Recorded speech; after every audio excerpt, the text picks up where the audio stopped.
Hello, everyone. Welcome to What's Brewing with Armed Gamer. I am Steven. I'm the owner of Armed Gamer and the editor-in-chief. With me today are two really awesome people. First of all is Deborah Crocker. She is one of the editors for Armed Gamer. I guess the editor besides me. Deborah, say hello. Hey. Excellent. And with us as well is David Reeves. He is one of our very regular writers. He does a fantastic job. Say hello to the camera, Dave. Aloha. Excellent. So this week we had a whole lot of news, and that's I think going to be the norm now that we're kind of leading up to E3. E3 is happening next week, which is awesome. But this week we had a whole bunch of news come out. We had Dave's Duck game review. We had a Tales of Berseria announcement. There's a review of a game called Untold Legacy. Then Blizzard announced Tavern Brawl, and they revoked the no flying decision in Draenor because I don't know. Apparently Rockstar kind of jacked up the price of Grand Theft Auto 5 for the Steam Summer Sale, but it's a very odd way they did it, and it's kind of, I don't know. I'm not a big fan of that. Sword Coast Legends, that's another game. It got an announcement that's coming to the PlayStation 4 and Xbox One. There's a review of a game called Interloper, which is a puzzle strategy game. And then there is an announcement of a Soma trailer coming for E3. Soma is a horror game a la Amnesia the Dark Descent. So let's kind of go ahead and start off at the top of the order. Dave, you touched on this a bit briefly last week, and finally wrote the review, came out on Monday. What did you think of Duck Game, and even what is Duck Game? Duck Game is fantastic. Duck Game is life. Well, that's an apt description. Why don't you go a little bit deeper on that? Okay, it's kind of a multiplayer battle arena game. You've got 2 to 4 people. Their characters are ducks. Being, an online game and people killing each other, you get hats. And after you take your duck and add your hat to the mix, you then go forth on little kind of 18, 16-bit arenas, jump around and kill you kill everything, everyone, with any weapon you can find, swords, miniguns, pistols, revolvers, Nerf dart guns, mind control rays, shooting nets, the giant death laser. I don't know, it's just really fun. I got a lot more fun than I was thinking from looking at it. I just thought, what in the world can this be? It's Duck Game, and then I'm just murdering everyone. It's got a great community. There's a review. Go read it, then go play it. So would you say that it's a foul game?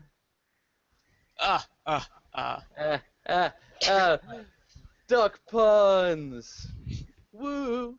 One thing I found really interesting, at least just looking at it, is it does stick with those old graphics, but kind of with a newer gameplay sensibility. It's got, I'd say, late NES, early SNES era graphics. Yeah, I guess late NES, really. Do you think those kind of served the game well? Did you wish they went with something just at least a little bit more modern? No, I think it serves the game really well because it's a really good kind of harkening back to that era when it was just, 4 people smiling, laughing, getting on a game. You didn't have to worry about a lot of health bars. You didn't worry about, regenerating shields, ducking for cover, yada yada. You see everything on the screen. You don't have to wonder if anyone's hiding or is going to camp you or anything. It's just 4 ducks fighting in an arena. And by the way, everyone, if you're watching on either Twitch or YouTube, feel free to ask us anything in the comments. We will absolutely go ahead and respond to you guys because we can, and we like people watching and talking to us. So, I don't know, did you get to check this out at all, Deborah? Do you have any questions for Dave about his review? I haven't actually gotten the game yet, and it actually did look pretty interesting then, but I don't know. I'm not really a fan of that kind of gameplay, I guess. It kind of gets old for me really quickly. Like, I'll start having fun, and then maybe a couple hours into it, I'm like, meh. let's just move on from this then. I don't know. I'm looking at getting it, and I'm actually kind of impressed that this is a game released by Adult Swim. And it doesn't really look like it has a tie-in property to it or anything. It's just Adult Swim said, "Fuck it, we're gonna release a game about fucking ducks. Enjoy." I don't know. I at least approve of that and where it's coming from. I guess let's move on to the next thing chronologically to come out on Arm Gamer this week.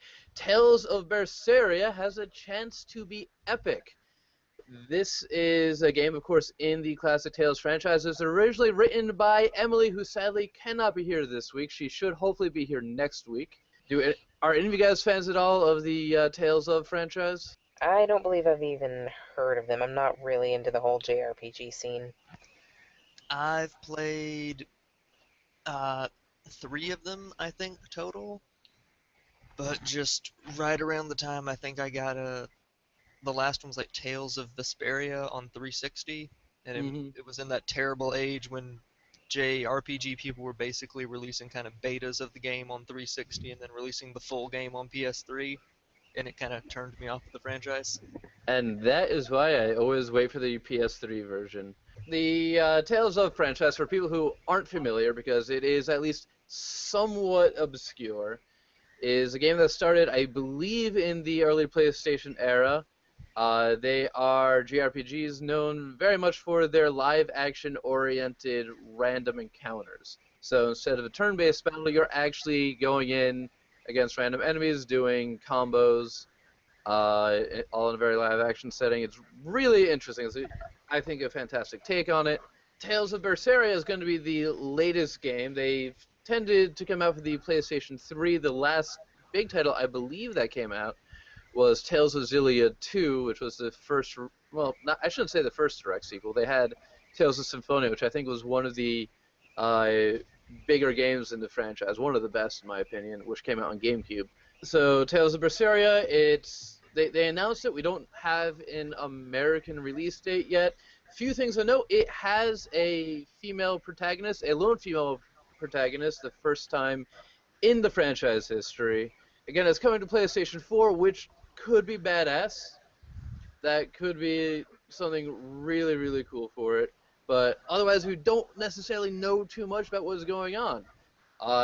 Most people, from what I've read, are really, really, really hoping they do not have some, like, stupid fucking romance in it. Like, no one wants it. Like, we're gonna have a female lead. Let's just ignore romance. Let's just get that shit gone and just do what people love. Because I don't think there's ever been a Tales of game where I've been like, yeah, I like that romance. I approve. No. Just don't do it. Just don't do it, you guys. God, I don't think there's a JRPG where I've actually enjoyed the romance section. I mean, romance-wise, I really don't really care either way. I mean, if it's done well, then I'm okay with it. But I'm kind of, at the point where I'm enjoying games where we don't force a romance into everything, even though there's a party. Like, 2 big examples, I guess, JRPG-wise that come to mind are like Final Fantasy 12 and Final Fantasy 13, where there is a romance, but it's with one person in the party and an NPC who you don't really deal with, and it doesn't really have any effect on the story beyond motivations. I think that romance works really well, but when you're forcing 2 people who are just, no, I'm going to be with you, I'm going to be with you, and together we'll go slay the final boss. Ugh. Yeah, no, I definitely think that's a very good point. Raw Dog says, I don't know about that. I like a good romance, and I'll agree, a good romance can be pretty good, but it's very hard to come by a good romance in a JRPG, at least one that doesn't feel forced, in my opinion. So let's move on to Untold Legacy, a classic RPG with a modern twist. Deborah, you wrote this. Why don't you tell us a bit about it? Basically, I got with this guy. His name's Matt Vile. I got with him about his indie game. It's about a boy who starts finding messages from an unknown source, and it draws him deeper into a world of magic and stuff. And he has to save the world and everything.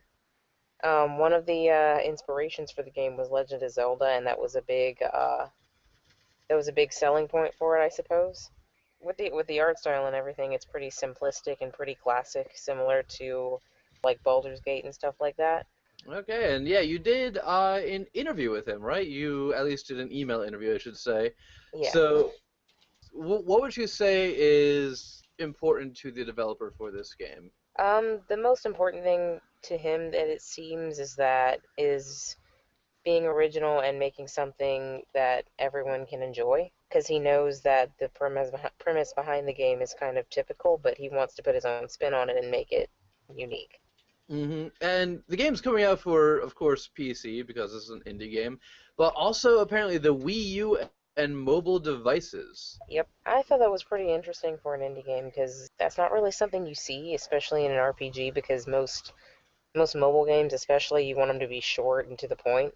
Because you're not really going to sell very much of an RPG on a mobile device. Maybe for the iPad or whatever, but When is Untold Legacy going to be coming out? he thinks it will come out within 8 to 12 months, possibly sooner. They're really wanting to get this polished. And is there anything in your email interview with him that you kind of wish you could have included in the article but didn't necessarily have the opportunity to, or do you think you got all the really good points in there? I really think we got all the good points in there. I mean, he was very open and willing to talk about his writing process and his development processes, so I think it's good the way it is. Okay, well in that case, let's move on. Blizzard announces Tavern Brawl. This one was written by a writer who's not on today. His name is Samuel. I don't know how to pronounce his last name. Collett or Collet? I've got to ask him at some point or another. I vote Calais. It sounds cooler. Yeah, let's go with Collet for now, and we'll figure out next week if that's wrong. And even then, we'll probably still call him Collet because it sounds cooler. So Tavern Brawl is a new game mode for Hearthstone. It's an official random mode, but not entirely random. You need to be level 20. Sounds like it could be just a really interesting way to mix things up and at least change the strategy around. It's going to be releasing soon, I think, mid-June, according to the article. And apparently the only thing we should expect is the unexpected. Do you guys play Hearthstone at all? I do not. I have it on my phone, but I haven't touched it yet. David? I've done the tutorial. The tutorial, alright. I haven't played much of Hearthstone either. I have it, I kind of dabbled in it, haven't done too much else just yet though, so screw it, let's move on. I don't have much else to say about it. Next up is Blizzard revokes no flying decision with Draenor Pathfinder.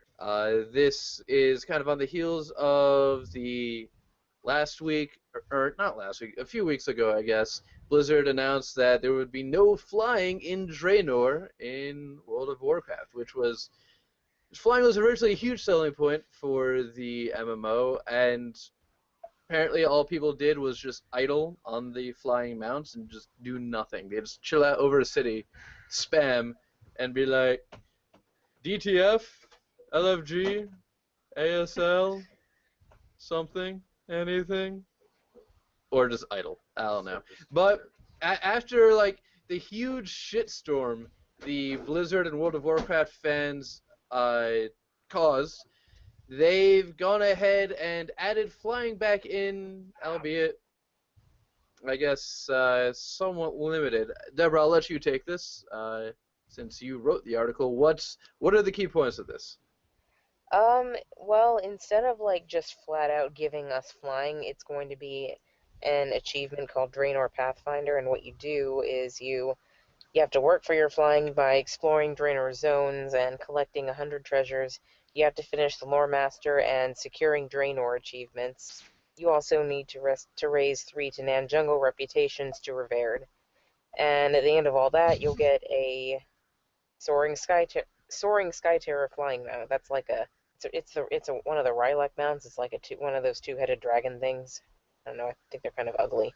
That's basically what you need to do to get flying in Draenor, and they're actually going to keep flying in for future expansions, but they haven't exactly explained how they're going to do it for the future expansions yet. Are the World of Warcraft fans generally happy about this now, or are they kind of like, no, we ain't having it? It's honestly kind of mixed. I mean, the first time they announced no flying, it was just flat out no, how dare you do this to us. But actually, there's a lot of people in favor of this idea, and I guess just as many people not in favor. Like, of course, you're going to have people who think, hey, you should just give us flying, no strings attached. But personally, I think it's a good compromise because after you get this achievement, you'll be able to unlock flying for all of your level 90 and above characters. So you only have to go through all this once. Okay, so that's at least something. It's not the worst thing ever, I guess I should say. David, you play WoW. What do you think? Do you want my PC answer or No, my honest opinion? I want your goddamn honest opinion. If I would ask for your PC answer, I would tell you to go right for Polygon. I think they are a bunch of just gutless motherfuckers who just immediately caved after they saw how much backlash they got for that one thing. Ignoring the fact that, half of their community was still, alright, good job, we were fine with no flying. Because people still aren't going to do anything. The whole area is designed around you not having flying, so you have to do, jumping from like mountain to mountainside or using gliders to, get to different parts of the area. As soon as they put flying in, yeah, that cheapens it for, a lot of your subsequent things. And I guess people are saying, oh, it's okay because you have to do all that stuff and you have to experience everything for the very first time on at least one character before you can get flying on all of your other characters. But I mean, still, we survived 6 months without it. I thought we were all doing pretty good with it, and now, I mean, why? Why cave? Well, I Is do the money agree lost that it that bad? was. Well, I do agree that it was pretty spineless of them to cave so soon. I do think that taking out flying altogether would have hurt the game because you think of WoW, you think of one of the only MMOs with flying. I mean, yeah, there's Aeon, but Aeon's flying is extremely restrictive. And at the same time, what are you going to do with all those flying mounts, all those flying achievements? Mm-hmm.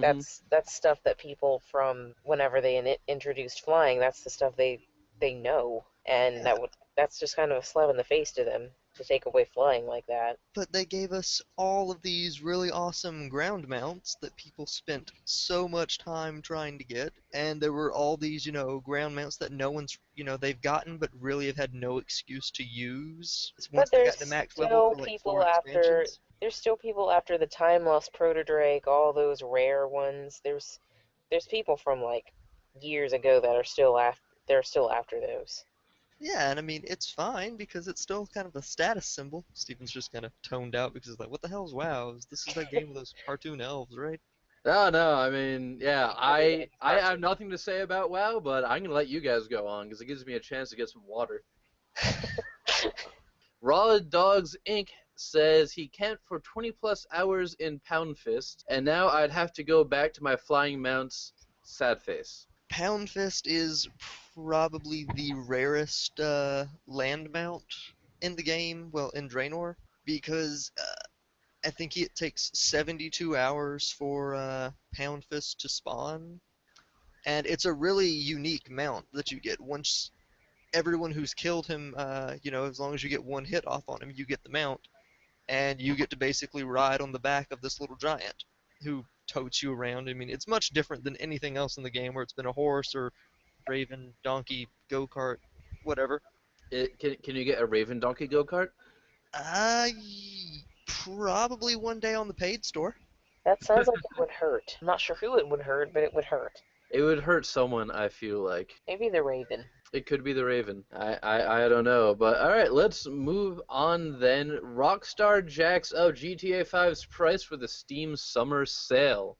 This is something that's definitely caused a decent amount of controversy so far, and few people kind of going back and forth on it. Deborah, you wrote this. I'll let you take lead again. Alright, so basically, at the beginning of the Steam Summer Sale, they had GTA 5 up for $30. And not long, maybe a few minutes after the sale started, the page updated and there's no more deal, and the game's price was hiked up to $80. And if you looked closely, you could find that you could only get Grand Theft Auto 5 with Max Payne 3 or San Andreas, both of which are games that are under $5 at this point. And the other alternative was to get the game with a Great White Shark cash card. I'm not entirely sure what that is, but it's like some in-game currency that you can use. It just came off as super shady. Like, they didn't have to raise the price as much as they did. They could have just kept the sale there, but they chose not to. Yeah, so And what they added to it was not worth the added amount of money. Yeah, I will absolutely go ahead and say that seems shady as hell. I mean, yes, on the one hand, they are adding the Great White Shark cash card, but the fact that they raised it up to $80 so they could do a 25% discount and keep it at 60, and you get something from them that costs them nothing. It does not cost them at all a sale or anything. It's just Yeah, I here's was like, I know it sounds like I'm whining, but it's just like you have to be super desperate to fuck around with a sale price like that. Great White Shark card in Grand Theft Auto 5 you can get for $20, which is exactly how much they increased the price by before doing that 25%. So you're essentially getting, I suppose, an extra $20 value. Yeah. They do have the game back for just $60. You can just get the game for $60 on Steam Yeah. for I did whatever add dumb that. reason. I did that earlier because by the time when I published the article, they hadn't done that, and then I only found out later in the day that they changed it again. So it's like, Yeah, give it a rest, Rockstar. that's just one whole big confusing mess. I don't know. What do you think on it, Dave? Well, one thing I've seen a lot of people talking about on places like Reddit and other gaming forums is that Steam recently revised their refund policy, so they've made it a lot easier to get refunds with things now, kind of the way Origin has their, alright, you haven't played the game for, like 30 minutes, we'll take it back. By doing the bundle like this, it's immediately redeeming an in-game item, which nullifies any chance of refund. So people are saying, by doing this, Rockstar advertised themselves as a sale on the front page of Steam, which gives you so much publicity, but they're not really putting anything on sale. Instead, it's just, oh, it's a bundle and you're getting some in-game currency, so we're getting screwed on that front. But anyone who also buys the bundle immediately gets that Rockstar however much money in-game as that added DLC cash card thing, and since that's added to your profile, then immediately you're ineligible for refunding the game. That's actually an interesting perspective, and that's certainly something I hadn't really thought of. That just makes it even shadier, but it's also interesting because I feel like they're putting your game up on sale on Steam has gotten just that little bit more risky, because think of how many people bought Steam games on sale and haven't played them. I have at least 100 games I haven't played once, and in theory I could get a refund on all of those now.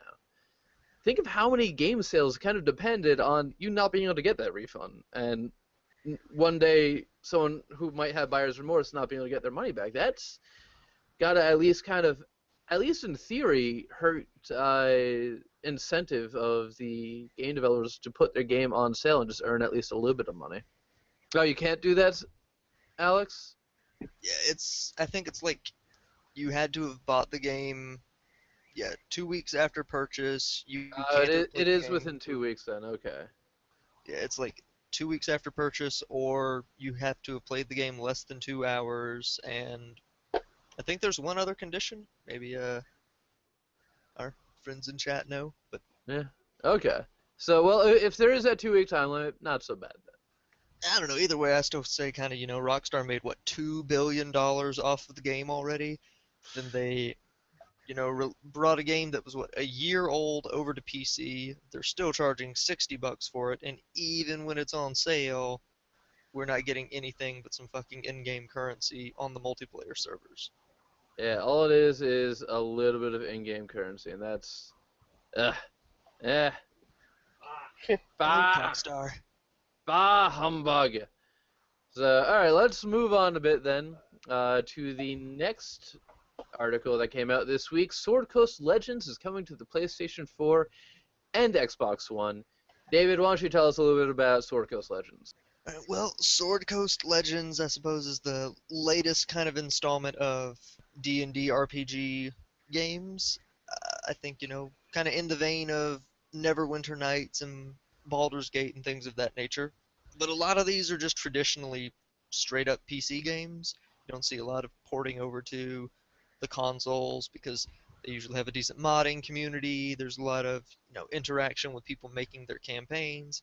So it coming to consoles is kind of a big deal because, as Dungeons and Dragons keeps moving further and further away from the 70s, only Satanists play this thing, to a more widely accepted and popularized game. Now it's moving to the consoles where it can even, you'll see just it popping up in a GameStop on the counters with everyone else, which is a great thing. And it's also got the Dungeon Master mode, which is kind of in the vein of games like Evolve or Damned, where you've got that 4 players versus 1 player mentality.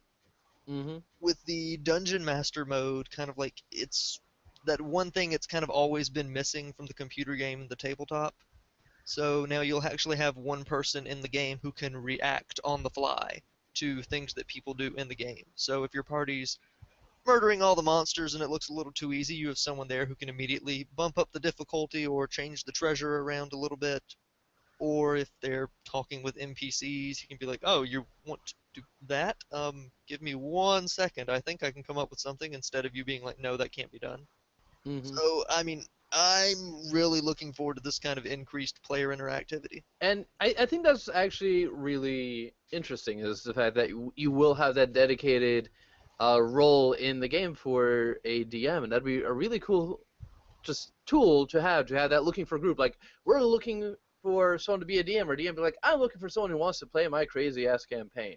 And that does seem really cool. And what's also really interesting is they're using the latest 5th edition Dungeons & Dragons rules. I don't know if you guys at all play tabletop or not, but the 5th edition really kind of tried to get out of its own damn way, which they've been trying to do ever since after 3.5, where they've just been kind of calming down the rules a bit and not having the craziest whatever. It's just a lot more streamlined, a lot less crazy. What are the rules on this?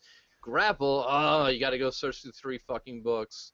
And I wonder if that's why this is able to port itself over so well to a console title, because you do have that. You don't have to care as much about menus in a more streamlined version of the game. If you guys played if you guys played Baldur's Gate at all, you're probably at least somewhat familiar with. I think it's either D&D Advanced, which might be 2.0, or 3.5. I forget, or 3.0 even. I forget which one it is. I know it had Thaco in it, which is fuck Thaco. I think that's the Baldur's Gate was like 2nd edition of the rules. Yeah. I don't know. I haven't played it. Mm-hmm. And a lot of the PC RPGs, or even even modern now, they still relied on those much older rules. I think this is the first real game I've seen use the 5th edition D&D, so it's definitely something I'm going to keep an eye out for, just to see how 5th edition will translate to a video game setting. Pathos Arcana is in the comments saying, ew, 5th edition. That's what we play every Sunday, actually. Nice. I have yet to actually play a 5th edition game. What do you think of the new rule set, Deborah? I mean, this is actually the first time I've gotten into D&D, like, seriously, so 5e would have been what I started with to begin with. Okay, and you're liking it? You think it's like a good introduction then for people who aren't necessarily familiar to Dungeons & Dragons then? Yeah, it's pretty easy to pick up, at least if you pay attention and everything. But that's a given in every edition, I would say. What was that for, David? All right, well, in that case, let's move on, since it seems like that's about all we know about it so far. The next article to release on the website is in a review written by Zach, who is not here. Sadly, he works on weeknights. The review was for a game called Interloper. It's a puzzle strategy game that is at least somewhat original. Apparently, though, Zach would not recommend it.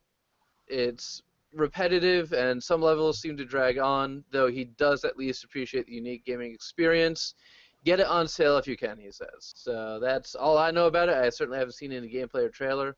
You guys have you guys seen anything about it? I have not, actually.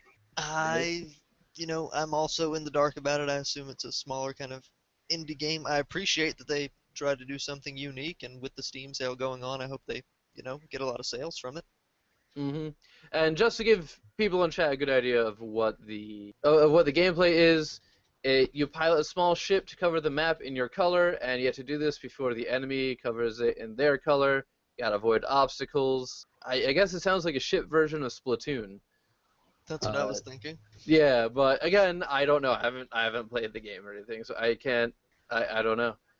Let's move on to the next article then. New Soma trailer in order to prepare for E3. This was written by you, Dave. Why don't you take lead on it? Well, Soma is the newest title from Frictional Games. They're the people behind the Amnesia series and the Penumbra series. And, with E3 coming up, they just wanted to throw out another trailer showing how closer they are to getting to the game. Can we actually throw it up? I don't know. I've yet to figure out how to throw up the trailer in such a way that people watching can see it. Let me go ahead and give this a shot. I will give the trailer a shot. Okay. In the meantime, if people do want to see it, it is on armedgamer.com, first article up right now. And we have the new E3 trailer, and we also have a trailer of some of the gameplay that they've released thanks to players completing their ARG. Right there, Steven? Yep, I'm here. So it's up on Twitch if people are going to watch that. They can see the trailer on Twitch. I don't know how to share it with the Hangout right now. But shut up, Alex. I'm not going to get scared because of the damn trailer. We're not getting a lot of sound. Oh, this is the gameplay trailer. Yeah. So that's the trailer that you put up on the Twitch page, or sorry, on the website. I don't think they can hear it then. We've got there's that trailer, and If you look at it on Twitch, you should be able to see it. yeah, in the article at the bottom, we have this trailer being viewed right now, which is the Soma gameplay trailer. At the top of the article is their trailer for E3 2015. I mean, they've been kind of light on the details with the game, but I mean, from what I can gather, there's some alien constructions, there's machines, the world's going to hell around you as things usually do in a horror game, and just from the little bits and pieces I've seen of it, it looks really good. It looks like we have a little bit of puzzle back in, which we were missing in Amnesia Machine for Pigs. Mm-hmm. So, I mean, I'm really looking forward to it. I loved the original Amnesia, despite, some of its little quirks and flaws. And I'm really expecting some good things for this. Well, my fingers are crossed. I'm just glad to see something that might rival Five Nights at Freddy's. Yes, I am. We'll see. I won't say I'm tired of it, but I think the last game wrapped it up pretty well, and now they're making a final one. No hots. Raw Dogs Inc. says it's no hots, but it looks pretty decent. This is no Heroes of the Storm. You are correct. I'm not entirely sure what you were getting at there. So this is a gameplay trailer that. How long does this go on for? It goes on for 12 minutes. So fuck it. Let's go to the actual E3 trailer. The actual trailer's a minute. Yeah, so let's show what that looks like at least. Apparently dying sucks, you guys, just so y'all know. Yeah, I mean, got that stream delay, so I can't tell when it's over until 30 seconds later.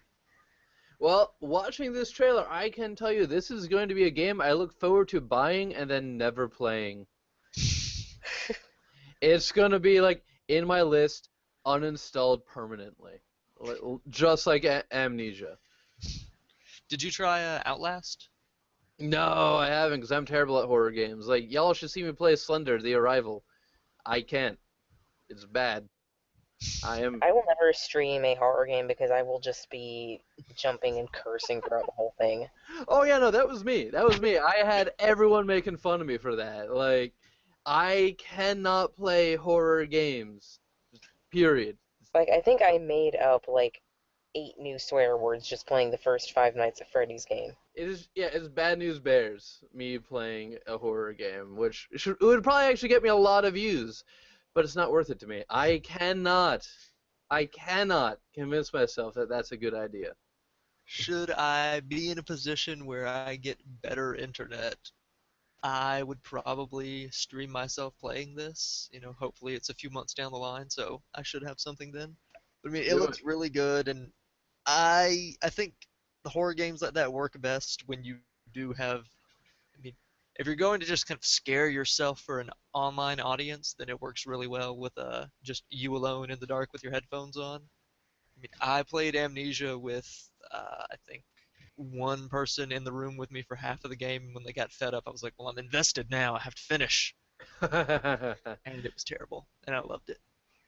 Yeah, well, I can imagine. But speaking of streaming, now that we've kind of exhausted all of our news on Arm Gamer this week, apparently big announcement, YouTube is launching its own dedicated gaming app and website called, do you guys want to guess the title of it? I can tell you it's really original. Ooh, is it YouGame or GameTube? It's called YouTube Gaming, even worse than what you came up with. It's not live yet, but you can go to the website gaming.youtube.com and you can put your name down to be notified of when it actually does go live. It's going to be an app for mobile phones. It's going to be a website. They are trying to compete directly with Twitch, which, I mean, there really aren't that many big competitors. Like, there's Hitbox, I guess. There's Hitbox, and even they're small. So there's no real good gaming streaming platform other than Twitch, and a lot of people are even getting fed up with Twitch. Just to be salty, Twitch responded to the YouTube Gaming tweet saying, "Welcome player 2, add me on Google Plus, #Kappa." Wow. Yeah. I thought Twitch got bought at some point. Twitch did get bought by Amazon. By 12-year-olds. It was Amazon, wasn't it? Shit. I Yeah, don't know why this whole time I thought YouTube had, or Google had done something with Twitch. No, well, there was that rumor. There was a very distinct rumor that Google was going to be buying Twitch.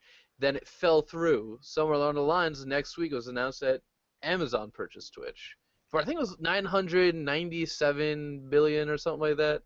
Good God. Or not 997 million, I think. Some ludicrously large amount of money to buy Twitch. I mean, I'm happy to see Twitch get some competition. I mean, the last time I saw anyone even trying to go to another site was, I want to say it was like the horror fiasco that happened on Twitch and the speedrunning community. A lot of people said, let's go Hitbox, and then 2 weeks later. Wait, what was that controversy? Ew, I don't even want to talk about it because everyone who spoke about it then kept getting banned and, having their accounts closed. But it was we'll say it was an admin at Twitch at the time I think it all started because he added an emoticon for his significant other, and a great deal of the community kind of made fun of him for this, or, kind of gave Twitch hell for letting one person do this. And then it just exploded to people getting banned and speedrunners all commenting about it and talking about it on their streams instead of really streaming, admins coming in and just closing channels. I think there's an archive of it somewhere on Reddit, I'm sure, but it was just 3 days of really interesting bullshit, and then it all disappeared after 2 weeks, and we're back to our regularly scheduled streaming. That actually does kind of remind me, there was another controversy where a lot of people wanted to go to Hitbox, and that's when Twitch first announced the music change, that they were changing the way they handled, I think it was music or something like that, so you couldn't stream copyrighted music, or they'd get pissy about your VOD. And everyone's like, fuck it, we're going to Hitbox, because I want to play my Darude Sandstorm all I want. I can say that I am excited for YouTube actually focusing on that gamer streaming market, and it's going to be something I think interested in pursuing. I might actually check it out. It might actually make the more popular streamers more money. Yeah, and it might also be a good place for smaller streamers, me, to try and pick up a different audience, one that's not quite so saturated. We'll see. We'll see what goes on. I mean, there's always the chance you'll be able to just stream to both. This is true. There is that chance, and we'll see if it happens. Other news this week, though, Steam sale. Steam Summer Sale 2015. So much money I don't want to spend. Well, we're gonna. Well, so far I've been good and hung on to my paycheck. The only thing I bought so far is Ark Survival or whatever. Ark Survival Evolved, that's it. I bought Don't Starve Together and Dreamfall Chapters. I have picked up Homeworld Remastered, and I picked up Valkyria Chronicles. And I mean, like I think I said on our comments between us, the big thing I'm hoping for is like a half off City Skylines. But oh, That would there's be there's so nice. many things. Yeah, we will see what happens. I think I remember seeing Valkyria Chronicles at E3 last year. It seemed like an interesting game. I mean, it's kind of a first-person shooter strategy. Best thing I do is like take XCOM, put it in kind of an anime-esque World War One-ish setting, and then more focus on like first-person shooting instead of tactical. I mean, you still have your tactical gameplay, you still have limited amounts of space you can move and run each thing, but I mean, it was really fun. But I haven't plugged my PS3 in forever. So I mean, just $5, get it on PC, sure. Yeah, why not? It's only $5. Last thing for the week. E3 is coming up next week. What do you guys think we're going to be seeing? Fallout. That would be the web developer Drew in the background. Fallout. He's shouting Fallout, which I don't think we're going to be seeing anything of Fallout. I think Bethesda is just going to get on the stage and be like, it was a hoax, step down, and that was it. Not if they want to get out of the parking lot alive. I think we're gonna see at E3 kind of what we're gonna see it every year. I loved like a Facebook post I saw kind of summed it up. Microsoft and Sony will use outdated memes to connect to audience. Nintendo will come up with new memes. I think that's fair. I think that is absolutely fair. I love the fact that last year Nintendo had Robot Chicken do their press event for them. Like, that was fucking amazing. They were making all those like self-referential jokes where a guy in the audience was like, "What about Star Fox?" Holy shit! That Nintendo had, in my opinion, the best press event last year. They got me super excited for all their stuff. I mean, I love E3 and I love looking at everything, but it's really just the new IPs are really what you're kind of paying attention for. I mean, and the really rare big name sequels, because everything else is just kind of saturated with, new sports game, new Assassin's Creed, new, I don't know, someone throw me a franchise real quick that comes out every year. Call of Duty. Call of Duty hasn't come out every year, except No, Call of Duty is kind of it's right now. It feels like it's about as inevitable as death and taxes. Honestly, Pathis Arcana in the comments is saying Doom and Fallout 4, and I think that's an O face. Ooh, new Doom. Yeah. Yes, new Doom, new Doom. I'm honest to God, I think it was one of you guys recently or someone was predicting a Dishonored 2. I would think love a me and Dishonored Jack 2. mentioned it. I'd love to see it. I hope it happens. Yeah, it would be interesting. I feel like Bethesda is the name that a lot of people are really looking at right now.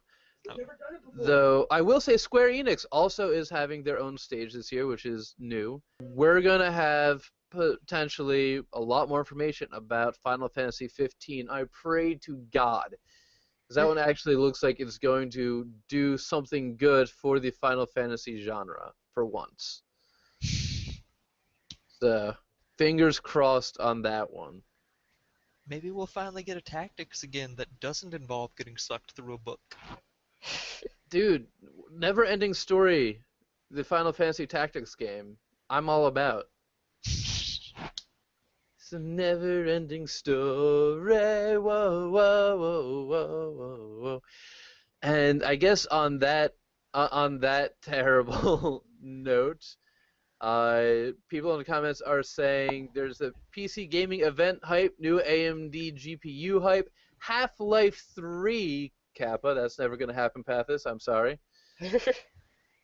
I think this is just good point for us to go ahead and end the podcast. So thank you for everyone who is watching. This was What's Brewing. You guys can tune in again next week at give or take 8 p.m. It's going to happen every Friday, give or take about that time. Let's go 8:30. Why not? Let's call it that.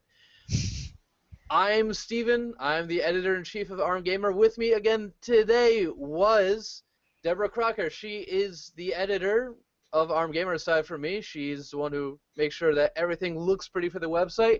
Also, David Reeves. He is the editee. He is one of our very regular writers. You can check out all their work on armgamer.com. Make sure you guys tune in. I'll let you guys have closing words if you want to say something. Okay, nothing. Excellent. Yes, I heard those goddamn crickets.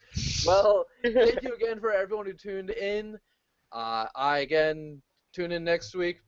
Follow us on YouTube, follow us on Twitch, Facebook. Check out the website. All that good shenanigans. Oh, wait. I do have closing words. Okay. Buy me Ark. Buy you Ark. Yes, Don't buy him someone Ark. out there. Yes. Okay, we will see. We will see. All right. Well, thank you again, everyone who tuned in. Catch y'all next week. Peace.